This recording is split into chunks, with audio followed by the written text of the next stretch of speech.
Okay, we're going to try a little rust removal by electrolysis.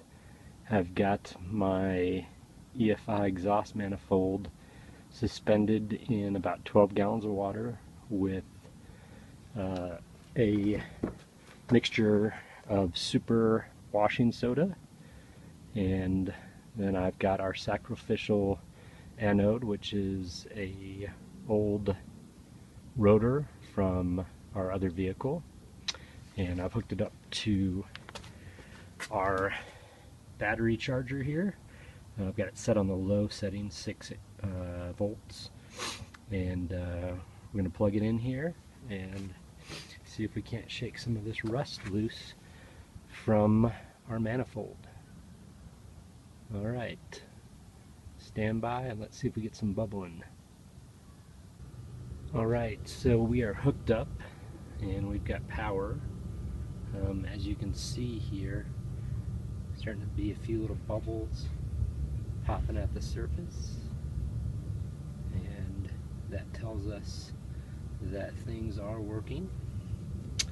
And essentially what's going to happen here is we've got the positive lead on our sacrificial anode, negative lead going to our part that's suspended in the water and washing soda solution, and it's going to pull the rust from our part over to our sacrificial anode.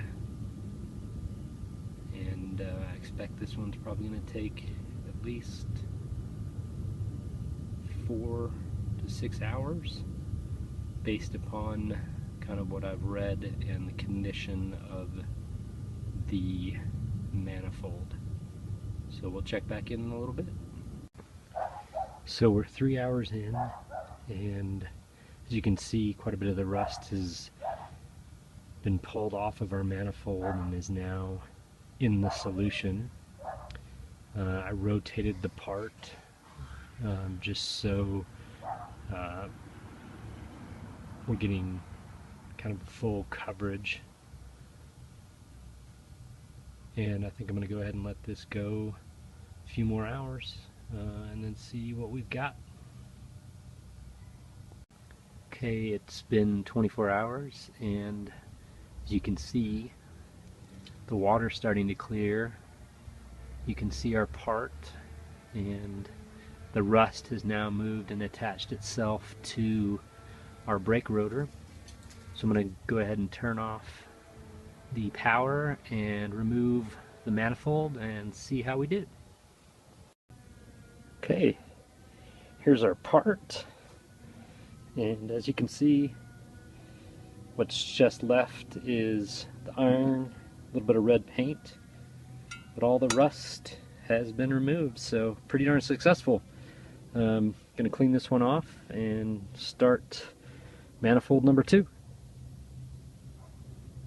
And just to give you a picture, here's all of the rust attached to our brake rotor. Pretty cool and easy.